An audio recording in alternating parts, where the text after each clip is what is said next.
again from Louisville, Kentucky with our live stream February 10th. Almost 60 years and one day after the Beatles' first appearance on Ed Sullivan, February 9th. And a day before the Beatles played the Washington Coliseum for the first concert performance in the United States in a boxing arena. All right, let's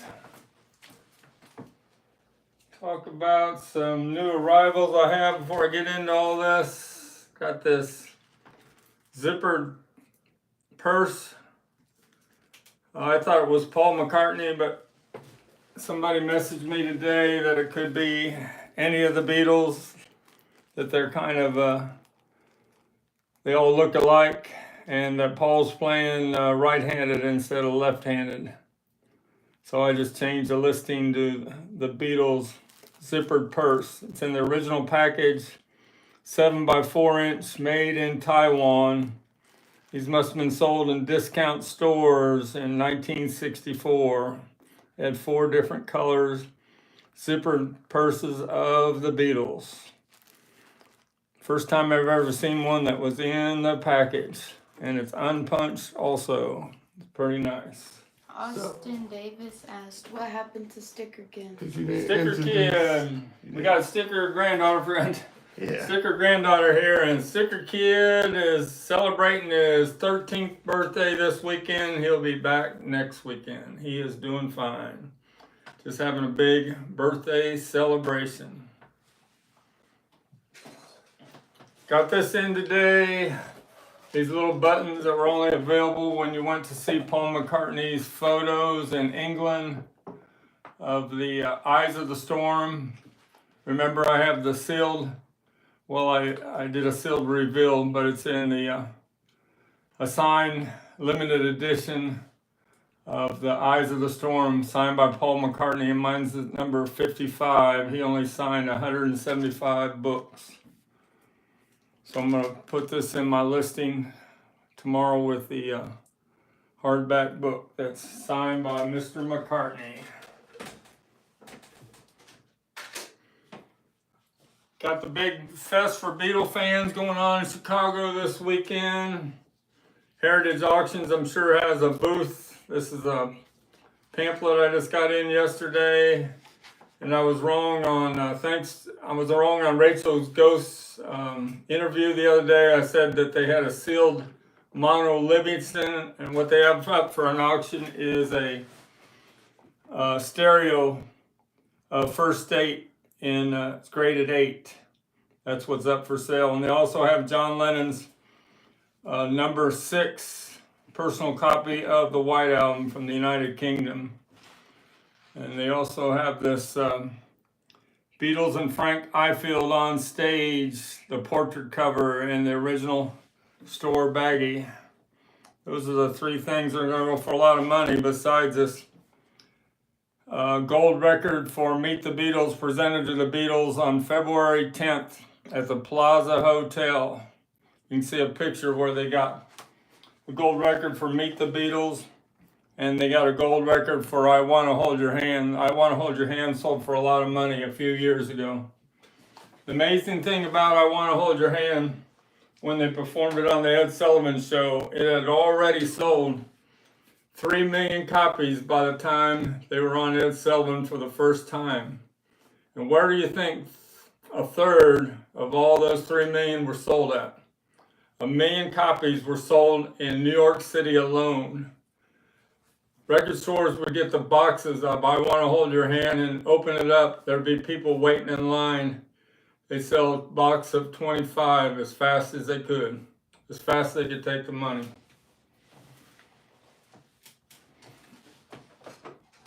Got this in yesterday, a factory pre-recorded from 1971, Paul McCartney's Ram. It sold right away today for $188 on Ampex tapes. The best way you could ever listen to Paul McCartney's masterpiece of Ram. Recorded mostly in New York City also. All right, let's start talking about the Beatles on Ed Sullivan. February 9th. This is the laser disc of the Beatles' first U.S. visit. It mostly has the Maysles brothers documentary they did of the Beatles coming to America. They had full access to their press room, and they weren't allowed in the Ed Sullivan Theater, but they were in the Plaza Hotel, and they got plenty of footage, and they were also in the limousines and the train when they were going back and forth from New York to Washington, D.C. These are some pictures from the Maysles brothers television program that ran in late 1964. And these original glossies, you can see George in the luggage rack goofing around. You can see Ringo with all the photographers' cameras, acting like he's the official cameraman going down the train car. You can see Paul playing his Pepsi radio in the Plaza Hotel, going down the hallway. Probably listened to I Want to Hold Your Hand or whatever Beatles song, She Loves You, they were playing at the moment. Got Ringo. This? Yeah, that way. Laughing it up. Got Paul being serious in the hotel suite. Ringo again with his special hat he liked to wear all the time. They made copies of it called the Ringo cap. Lots of pictures of Ringo. He was quite the comedian on the train ride. And then you got one of John Lennon goofing around. He's got the Maysles brothers, what they used to mic, what they used to listen to on the headphones. He put it on there and listened to what they were recording with George and Ringo watching in the background. Go ahead. Okay. Speak a little louder. Rene Rodriguez said 1 million sales alone in New York of I Want to Hold Your Hand. That's crazy. That's what happened. They were playing it on all three stations, rock radio stations, AM stations in New York City, and the pandemonium was unbelievable before they ever even got to America. The I Want to Hold Your Hand sounded like something out of that nobody had heard before in that type of music, and people in New York went crazy, and then it went across the United States to all the big cities first. Washington, D.C. was the first city that started playing I Want to Hold Your Hand, Carol James. I had a picture of Carol James with the Beatles, but it went out in the mail yesterday. So here's the Beatles with Ed Sullivan before the performance, just press photos.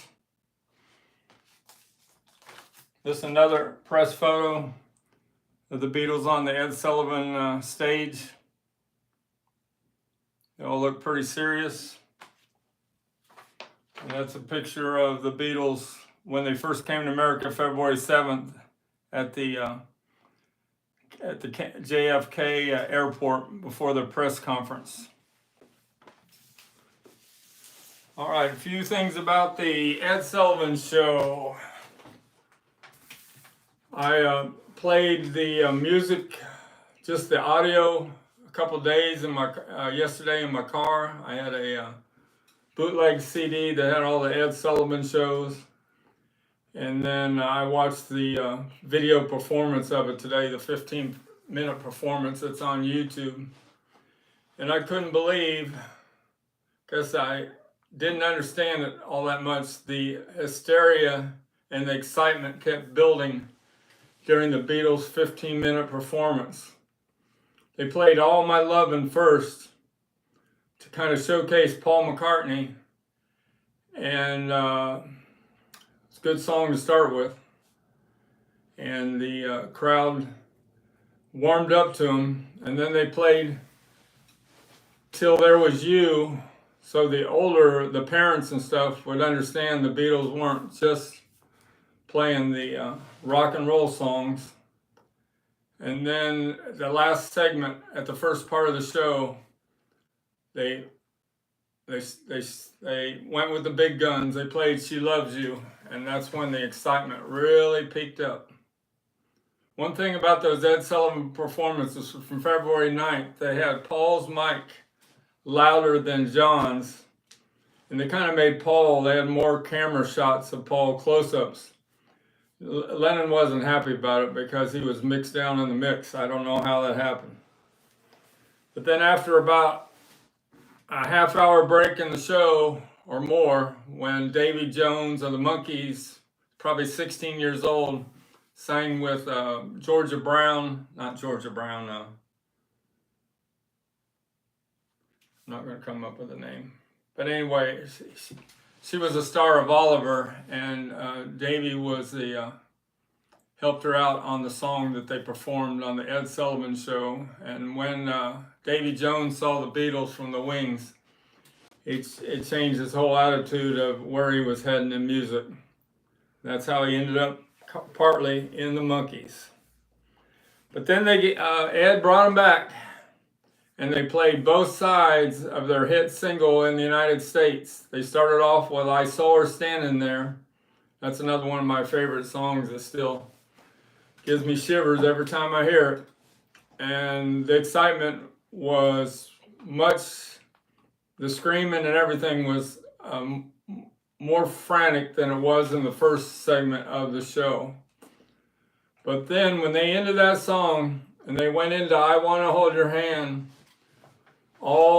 pretty much all 700 people, 728 in that audience, besides maybe the old folks that were in the audience, all the girls were screaming like crazy because they knew this was their hit song they wanted to hear. And when they got done with I Want to Hold Your Hand and they went over to talk to Ed Sullivan, the screaming was so loud you couldn't even hear the Beatles and Ed Sullivan talking to each other. I think it's because the 728 people that were in the audience suddenly realized they had witnessed one of the greatest showbiz live acts ever in television history up to that point. Everyone give the video a like. What else about that? But I wanted to tell you, when I listened to that live recording of the Beatles on Ed Sullivan February 9th a couple days ago, I don't want to say this in front of my granddaughter, but I was crying. It hit me hard because I could tell the way everybody was screaming what it meant to them.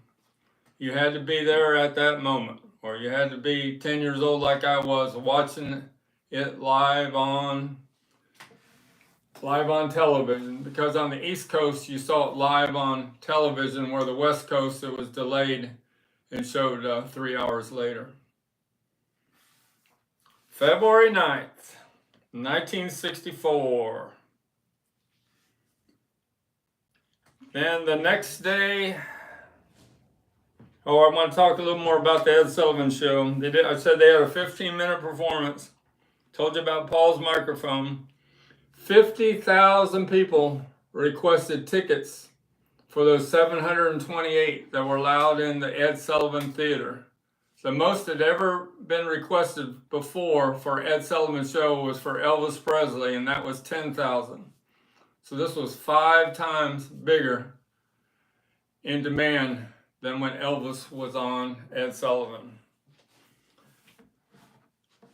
45% of all homes that had televisions in it was tuned in to the Ed Sullivan Show that night. 60% of all the televisions were tuned in to the Ed Sullivan Show. 73 million people. The biggest attendance or the viewership of a TV show ever at that time, until the last episode of Fugitive several years later that broke that record. And when the Beatles performed in Miami a week later, there were 70 million people that tuned in. So that wasn't much different than the first time. Got a question? Yeah, entitled that. Yeah. Daniel Castillo asked, was the show live? I think it was recorded and aired later. No. The first performance on February 9th was live on the East Coast at 8 p.m. They had performed a show, 3 songs earlier that afternoon that was pre-recorded and showed 2 weeks later on February the 9th, the 23rd. But the February 9th, that evening at 8 o'clock, that was live. The whole hour and the 5 songs from the Beatles. That's live as it happened. And then when it was in Miami the next week, it was live also. But remember, that's only the East Coast because they delayed it and showed the pre-recorded tape. That's why there's so much good recordings of it, because they recorded on 2-inch video, professional videotape, so they could replay it 3 hours later on the West Coast.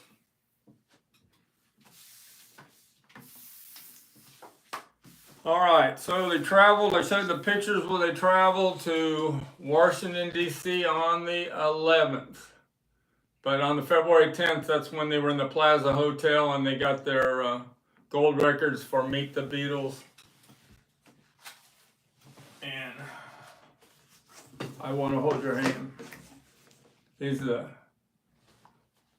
the 2 they got. I said they sold 3 million of these when they got that gold record. When they were on the Ed Sullivan Show for the first time, they had already sold 3 million. Locked up at number 1 on the charts, with She Loves You at number 2. Here's the picture sleeve for She Loves You. Picture sleeve for I Want to Hold Your Hand. These are original 1964 picture sleeves.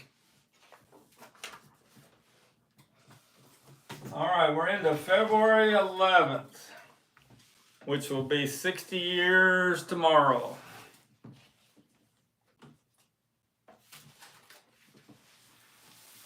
This is the ad for the. They did a closed circuit performance. They videotaped. Let me hold it while you talk about it. At the Washington, D.C. Coliseum on February 11th. They were in a boxing arena and they had to change Ringo's drums every 3 songs so they could change. There were 4 sides to the boxing arena so they could perform for all 4 sides because they were right in the middle. And this is an unused ticket that I got out of a scrapbook for the closed circuit TV performance in a movie theater. They showed it all over the United States on March 11th. And the cost was $2.50 back then to see the Beatles performing with the Beach Boys and Leslie Gore. And $2.50 back then would be equal to about over $20 in today's money. But the little bit about that Washington, D.C. concert, I'm sure you've seen it before. Apple owns the original professional videotape of that performance.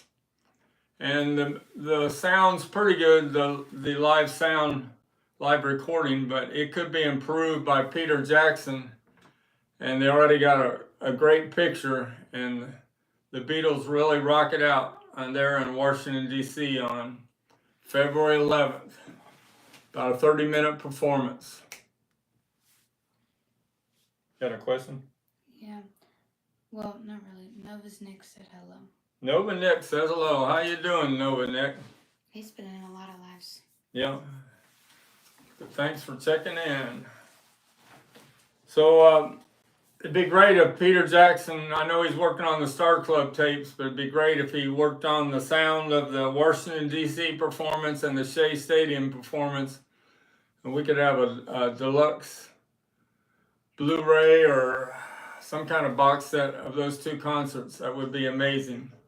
The Beatles were just on fire there in Washington, D.C. because they couldn't believe the 8,000 people, how much they were into it. Ringo said he could have played all night. And 3 times I've owned the pinback button that you can see the people wearing there in the Washington, D.C. concert. It says, "I love the Beatles," but the Beatles is spelled with 2 E's instead of E-A. They had made those before they came to America, and they made a mistake. And that's the buttons they were wearing at the Washington, D.C. concert. But I've had 3 in my lifetime. I don't have one right now, but I've sold them. I wish I had one of them. But that's a tough pinback button to get. I'll do the 2. Hold on, sit down for a second. Daniel Castillo said it doesn't look like there has been much coverage about the anniversary. I don't know what he's trying to say. Of the February 9th. Well, they went all out for the February 7th. When the Beatles arriving in America. So there's not as much coverage of the February 9th first appearance on Ed Sullivan Show. I guess because you can't do something big about the Beatles every day of the week. But they went all out for the February 7th. But not as much for the February 9th. Okay, there was another comment. Well, there's 2 more. But Nova's Nick said, "Good to see you. Love the show with Rachel and Harry." Yeah, that interview that we did last Wednesday with Rachel and Rachel's Ghost and Harry's Music Room, 90-minute interview turned out really well. We covered a lot of stuff in that interview.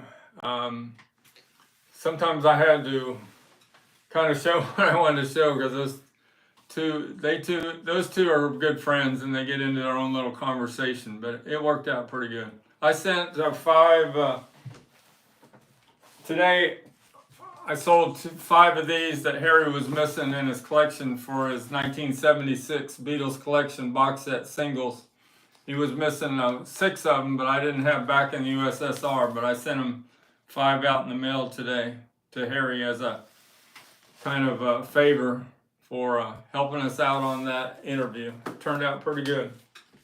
All right, go ahead. 2 more. Okay. So Caesar G said, "Hey Frank, always cool to hear stories. I bought a white album from you a while ago." Caesar G bought a white album. Was it a UK or a United States? And probably it was a UK because that's mostly what I deal in. All right, do the And then Daniel Castillo said, "I remember the 50th anniversary was a big tribute at the Grammys." Yeah, they did. They had a whole 2-hour show where Paul and Ringo was in the audience. And then Nova's Nick said, "Wow, those are once-in-a-lifetime issues." Talking about the giving to Harry. The record. Oh, these? Yeah. Hmm. I guess that's what he's talking about. That's what I was thinking he was talking about. All right, let's get into some other things. This is a little over 60 years old. I showed this in the Rachel Ghost interview. Shown this before, but it's kind of timely now to show it. Pretty rare. One of the 20 exists in the world that's in this kind of condition. The Beatles original authentic stereo of introducing the Beatles with the ads on the back. Got no seam splits. Got printed in the USA. Right there on the edge. And one of the hardest records to get of the Beatles is to find a first pressing with "Love Me Do" and "P.S. I Love You" on the tracks. Somebody tried to tell me once that was supposed to be an expert, worked for Capitol Records, that the VJ never released true stereo recordings from introducing the Beatles. But this proves them wrong. These are all true stereo except for "Love Me Do" and "P.S. I Love You." But he kept arguing with me in messages. Then he finally gave up. He says, "Well, I know experts at Capitol Records, and you're not right. I said, well, I've had them 5 times before. They do exist. Not very many of them.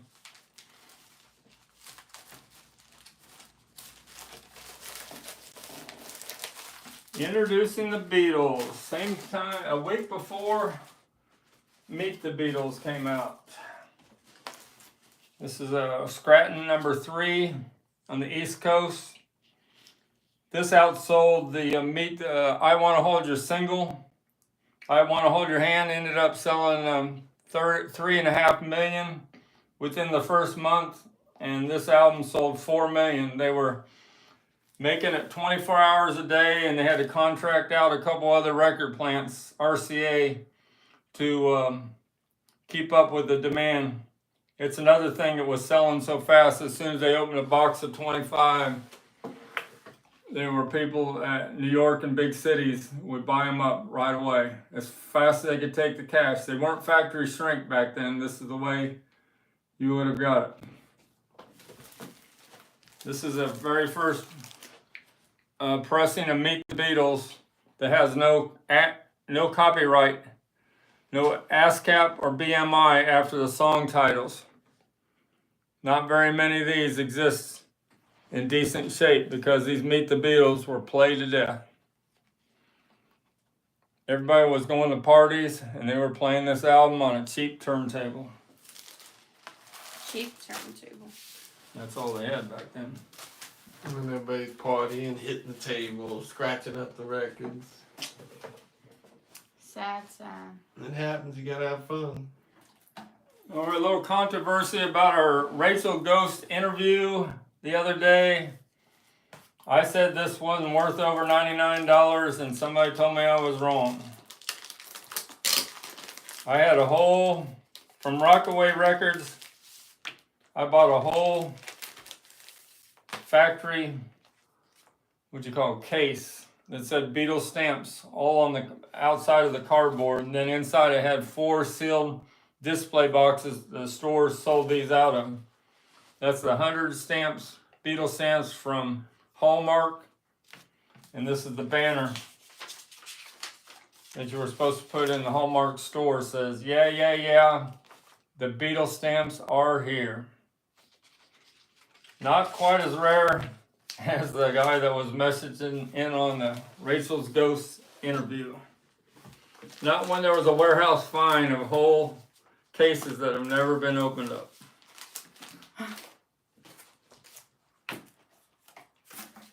Any questions before I talk about the butcher cover? No question? Not yet. All right, they were asking about the first date the other day. I told you where Heritage Auctions is going to auction off a graded 8 stereo first date. Well, this is a 9.5 graded mono first date. That pretty good there? Yeah. Right there, centered perfect. Is that just amazing? Original, authentic. First date that was never covered up, and it's the whole 12.5 inches wide was never trimmed like all the second states were for inventory purposes. And number 3, Scranton. Not too much aging. Was never put in a frame, so the colors are vivid as they were in June of 1966. There's the COA from Perry Cox that ranks it in near mint condition. The only flaw it has is there's a small crease right there, down there below John's hand. I have 100 watchers on that on eBay, and nearly 1,300 people have brought it up. Haven't sold it yet. It'll sell eventually. Eventually. Go ahead and do the note. He just saying. The record is perfect. Mono record with the small one, like the Scranton. Looks like it's never been played. First press that goes with that cover. Nova's Nick said, "You found some good stuff, Frank." Thanks, Nova Nick.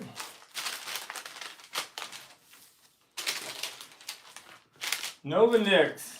Well, you're on George Borden's stream a lot. I'm going to show you a few holy grails that George Borden wants.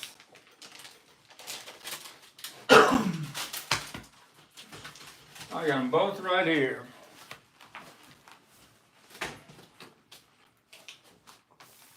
George Borden has two holy grails he's looking for on the Beatles from the 1960s United Kingdom. First, he wants a stereo -1-1 of Beatles for Sale from the United Kingdom. This is an early 1965 pressing from the United Kingdom with -1-1. Just got it today. And it's got a few marks on it, a few scuffs. And I wasn't too thrilled until I put the album on. And something about these UK presses from the 60s. They can have a little bit of play wear, but they play amazing.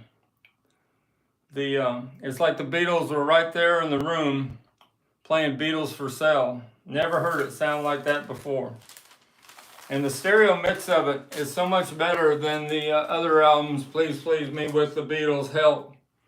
Some reason they got the stereo mix right on this. It isn't that pan left and pan right. You can hear the vocals right there in the middle of the mix. That is a holy grail, George. I agree.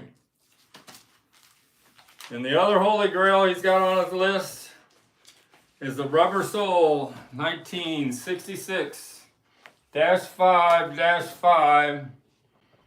Hazel Yardwood did the cutting of the mono mix. She was a classical engineer there at Abbey Road, and they brought her in because Harry T. Moss couldn't seem to get the mono mix right. And she did a wonderful job there of mixing.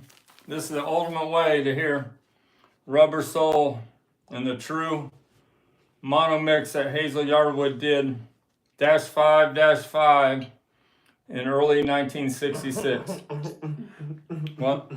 What's so funny? Go ahead, say it. I love it. Jen Hancock said, "I hope your grandkids don't end up with that butcher." That's a good one. We like that.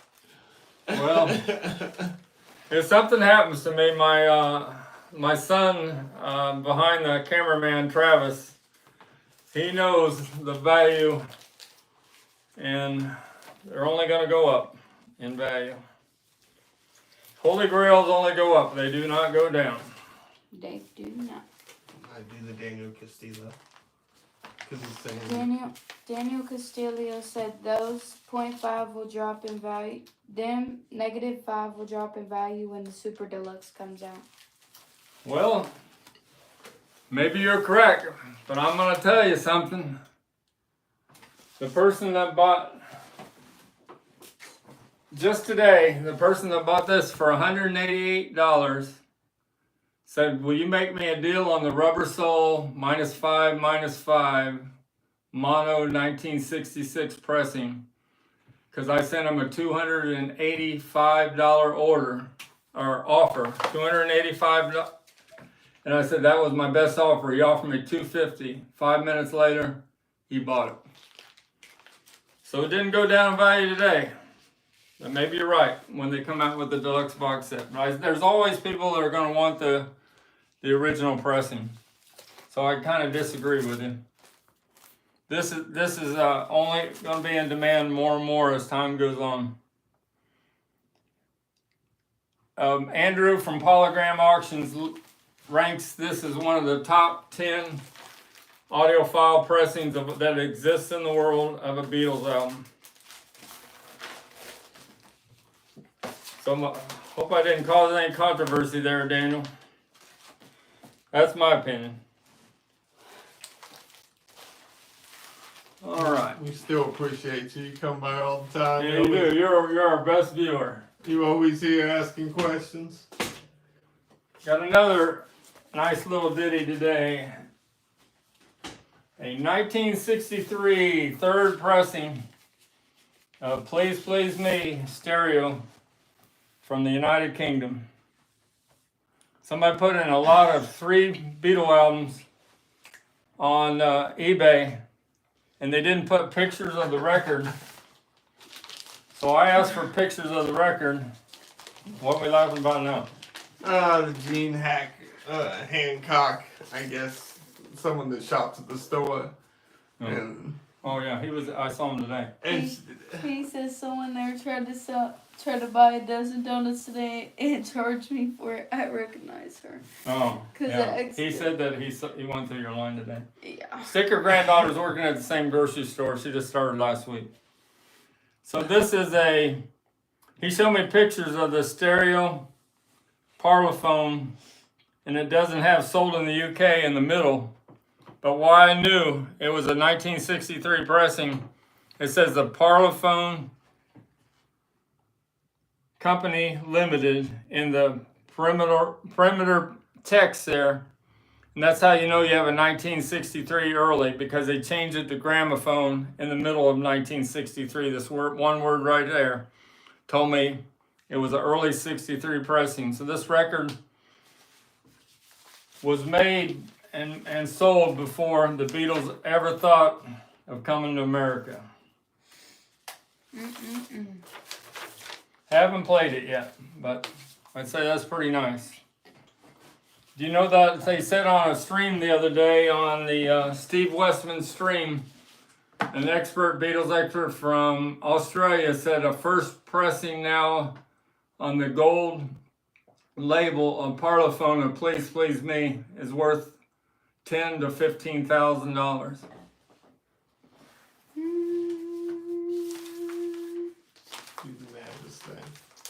But there's another thing about this Please Please Me.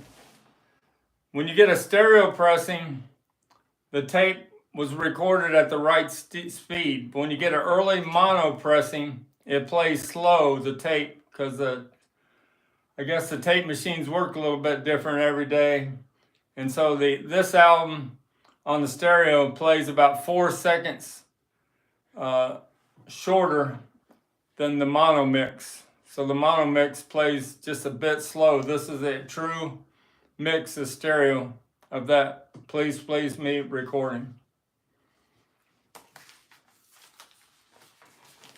But I do have you guys all know about the Beatles, the best stereo mix of Please Please Me. I have from Germany, 1973. I have a sealed copy coming Monday that I'll show in my next live stream. Like George Borden said, the reason Germany and the Germans had the best pressings of Magical Mystery Tour and Please Please Me is they asked Abbey Road. They just didn't want a lacquer that was sent over to them. They wanted them to give them fresh tapes made from the stereo analog master tapes. And that's why those 2 albums are the best pressings ever of those 2 albums, and they just keep going up in value. I could sell a Magical Mystery Tour Horror Zoo or on Apple every day of the week if I had enough of them. The demand is just off the hook. I'll put it up there for $299. People message me that they offer me less, and I said, no, it's a fixed price, and I'll sell it within 24 hours almost every time if it's near mint. What a pressing. As you should. Did you do the Novice Nick? Any questions? Novice Nick just said, please type that like button, friends. All right, Nova Nick, give me some help. I commented I agreed with Nick. Way to go, Nick. I showed this in the Rachel Ghost stream. A disco case, the purple version from 1966, made by Charter Industries of New York City. Seems like everything's revolved around New York City today. And it's got the original hand tag. I think the Beatlemania And the merchandise and everything came from New York City and then spread around the United States. It seems like the Beatles record player was made in New Jersey. Everything was revolved there, close to New York City. Okay. Maybe that's where Brian Epstein went most of the time to meet with people that wanted to license their name for products. It seemed like they came out of New York City. So that's the original hand tag for the Beatles disco case. And the lock works. And it's got the original insert there on the bottom. Pretty nice. It's up for sale on my STICKERMANIA 2853 eBay store for $299. Nova's Nick said, red is the most popular and tan is the rarest. I pay attention, Frank. Brown is the rarest. Tan is brown, basically. Yeah, alright. Way to go. Yeah, I said that. The brown is, I've had the brown before. It's worth close, if a nice shape, it's worth close to $600. Way to go, Nova Snick. This is one of the first December of 1963 that Capitol Records put out promoting the Beatles. And they rushed released this so fast. This and the Beatles Are Coming sticker that the Capitol reps were told to put on everything. I've had a roll of 20 of these before that were on the backing label. But they rushed this out so quick. It's got John's name under Paul McCartney's head, and it's got Paul under George, and it's got George under John. Ringo was the only one they got correct out of the 4 Beatles. Go. So they were really confused when the Beatles were coming over. But when the Beatles did Till There Was You on the Ed Sullivan Show, they did highlight each Beatles name there on the screen. Paul, of course, first. I don't know how Paul got so much attention on that first Ed Sullivan Show, but John didn't like it. But you could tell right then, Paul was almost the leader of the group way back in 1964. John was the first, but Paul kind of took over. Because when there's an outtake of them recording I Want to Hold Your Hand, and you can hear Paul telling Ringo, he says, you got to attack those drums at the beginning. And Ringo's kind of acted confused, and Paul showed him how to do it. I said, boom, boom, boom, you got to attack it. And Ringo did it. So Paul McCartney was almost the producer of the Beatles records way back when they did I Want to Hold Your Hand.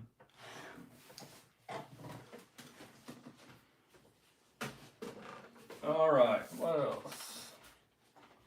Show that. Give me that big thing there. This? Oh, he's got it. This is a promo from the Beatles anthology in 1995. This is anthology 1. Okay. Angle it down a little bit. There you go. That's probably. And that's kind of how the Beatles looked when they were posing for pictures there on the Ed Sullivan Show. Paul was his Hofner bass. Ringo, the special head. That's an anthology 1, but if you took the anthology 1, that's a special lettering that they put on the first time they were on the Ed Sullivan Show. Pretty nice. Sold this today on my STICKERMANIA 2853 store. The first couple weeks on eBay was kind of slow on my store, and maybe it was a Christmas credit card and taxes, but the last 2 weeks have been real good. Sold this Jürgen Vollmer sign print from the original negative of John, Paul, and George at the Top 10 Club, second time they went to Hamburg. George has only just turned 18 because they got kicked out of Hamburg because they found out he was only 17. As soon as he turned 18, they went back to Hamburg. Paul's only 19, and John's 21. But they're playing in bars that has alcohol and strippers and the whole bit. People. Yeah, don't hang it back. I just give it to me. It's sold anyways. What else you want? I don't usually have white albums from the United States, but I thought this was pretty cool. It's got the hype sticker there of the Beatles White Album, numbered 1,698,203. But the record have all the errors on the label. It says Bungalow Bill instead of the continuing story of Bungalow Bill. And I know there's a mistake back here of Rocky Raccoon. But then it also has Revolution number 9, Revolution number 1, Revolution number 9. And it was supposed to be on the title just Revolution 1 and Revolution 9. So John Lennon noticed a mistake and he sent a memo to Capitol Records that they needed to correct the errors. So only the first, depends which record plant you got from. Drop it down a little bit and then bring it in some. Yeah, right there. But I don't know how many of these exist, but they're worth more when they have all the error on the titles. Any questions?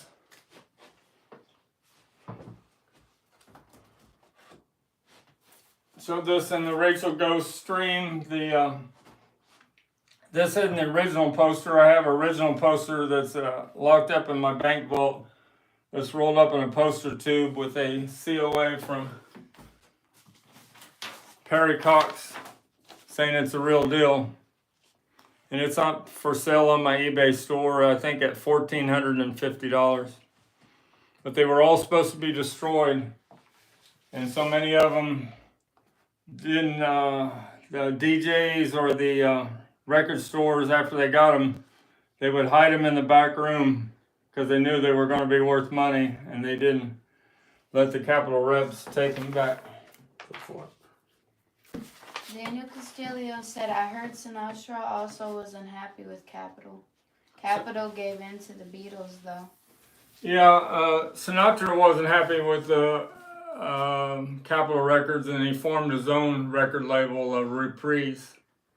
But the Beatles got, once they started selling Meet the Beatles, Capitol Records was behind them 100%.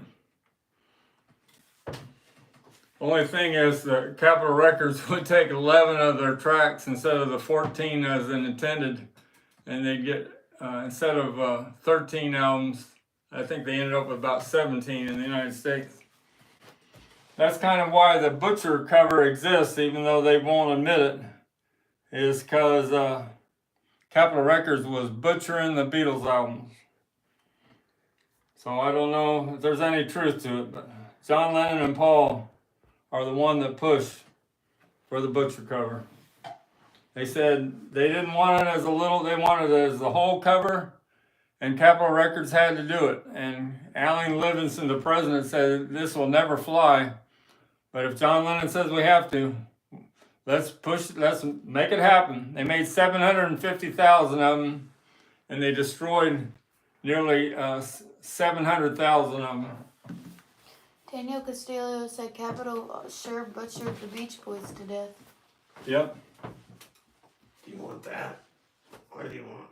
Yeah, we'll show that when we're talking about Butcher cover. Yeah, going with the theme. This is a print that was made from the original negatives of the Butcher cover back in the early 1990s. And this one here is one of the first ones, 44 out of the 150. And it has the textured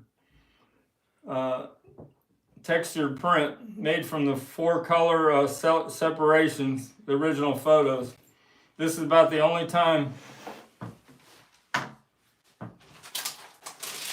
if you can get a picture, hold that up.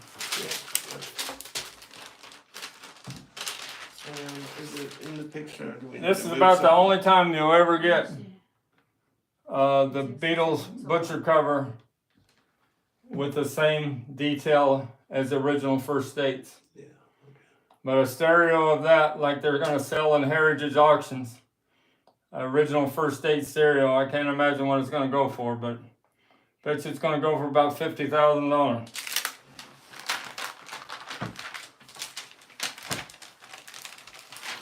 Any questions about the butcher cover before I stop talking about it? With that? Yeah, let's show that. Rabbit. Let's show that butcher outtake here. I got an outtake from the butcher cover. There's so many, I think there's like 8 or 10 outtakes when they were trying to get the right photo. And you can see that Paul's not livened up on that one. And George is just like peeking around the corner behind Paul. And you can see the floor where the false teeth is laying on the floor. And this isn't airbrushed at all, so it's kind of a mess, that floor. Let me see this real quick. I'm gonna try to get it zoomed in so they can see the floor.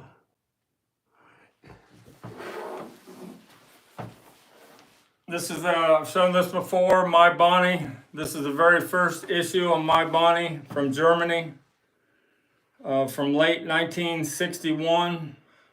And how you know you have a first pressing, it starts off with the German intro instead of the English intro. And as soon as Raymond Jones asked for this in Brian Epstein's Liverpool Nems record store,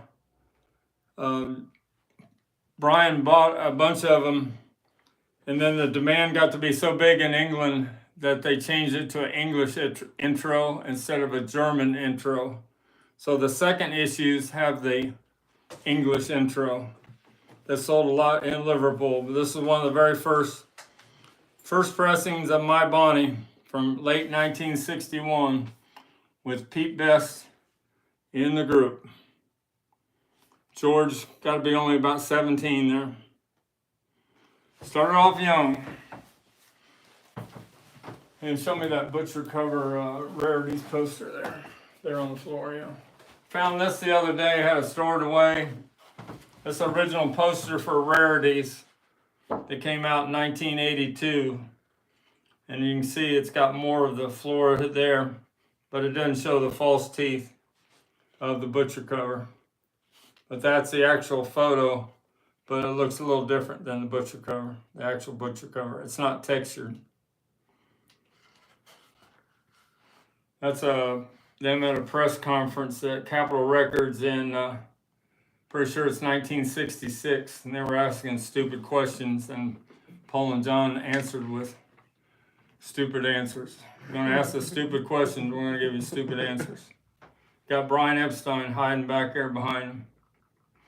You got Paul there playing at Washington, D.C. Coliseum there, February 11th, 1964. That's an outtake for the trunk cover that replaced the butcher cover. This is an actual second state that I haven't filled yet. You can see the V-neck right there. And it's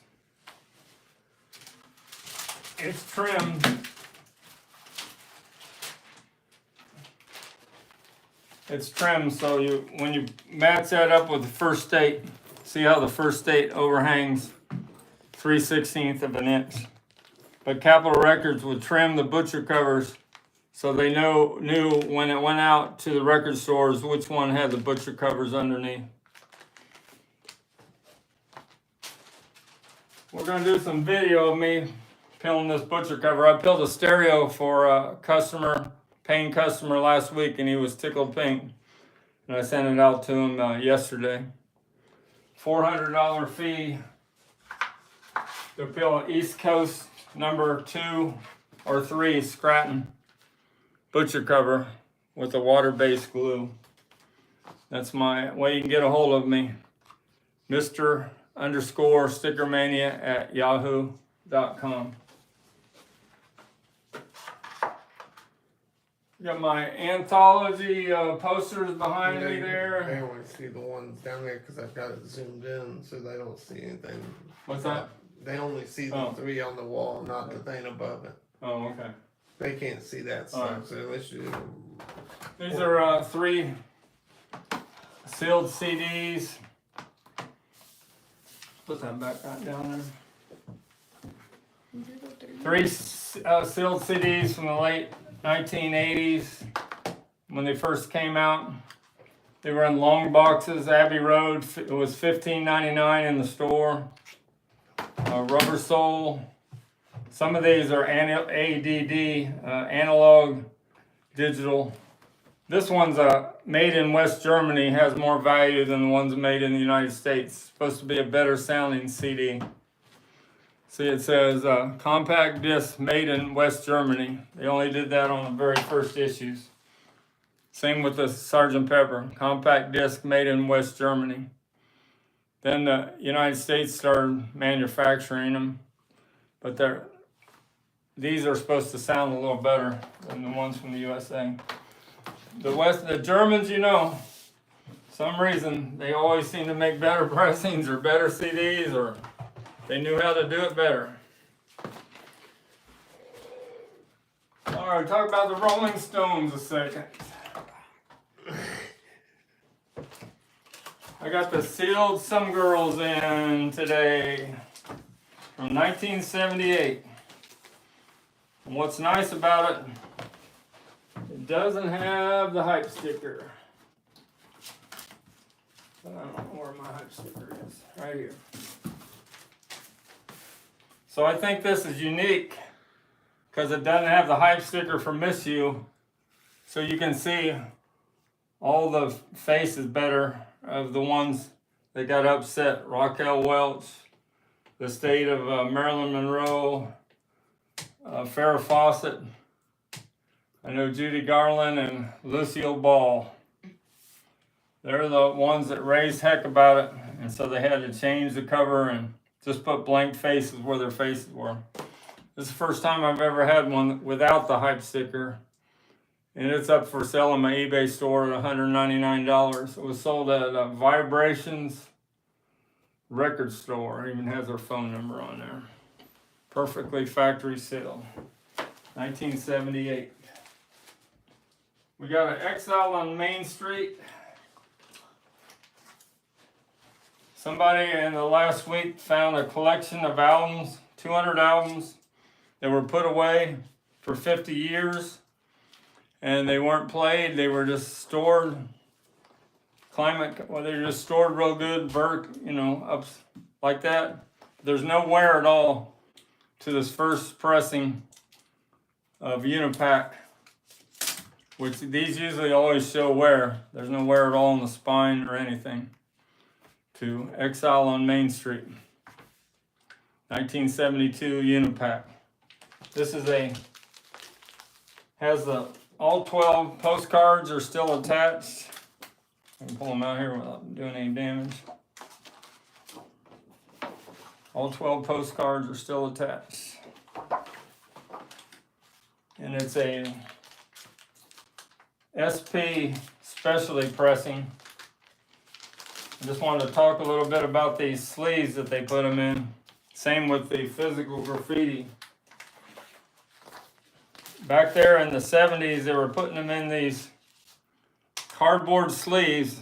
It wasn't a very good way to get an audiophile pressing because it would lead to some paper scuff. But the record hasn't been played, it just has a few paper scuffs from those hard sleeves.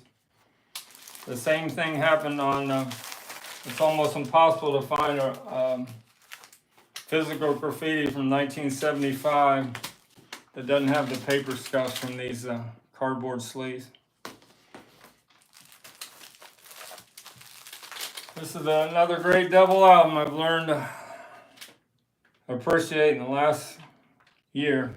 Physical Graffiti by Led Zeppelin. Pretty nice. I covered most everything. And the stamps. You already did cover everything. The butcher cover, the only time the picture was released was for this 1986 release of Paperback Rider and Rain from England. UK picture disc. Harry says he has a whole collection. He just bought a Vol 22 picture disc. And on his stream, I said that the error was in the Strawberry Fields. I said it was in Help, where one picture disc was cropped and one was uncropped.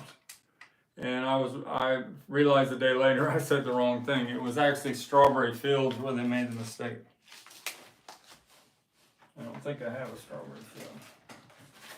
I just have I got to Get Back, Don't Let Me Down, Ballad of John and Yoko, Something Come Together, Yellow Submarine, Eleanor Rigby. I got a few more. This came part of that estate sale that I bought down in Crab Orchard, Tennessee, from a Beatles collector in Florida. Hello, Goodbye, I Am the Walrus. This is the Help in the I'm Down. I Feel Fine, and She's a Woman. And I do have the Strawberry Fields. This is the correct. On the uncropped, this picture takes almost the whole record. It's much bigger. Strawberry Fields and Penny Lane.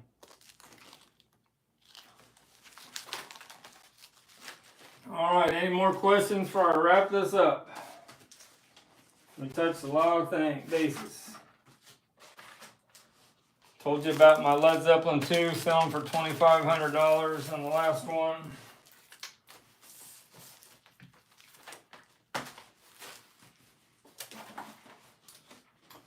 I think I showed all the biggies.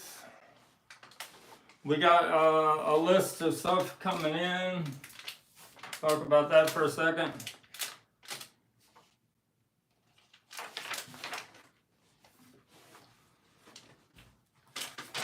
I got the sealed the Beatles coming on Monday.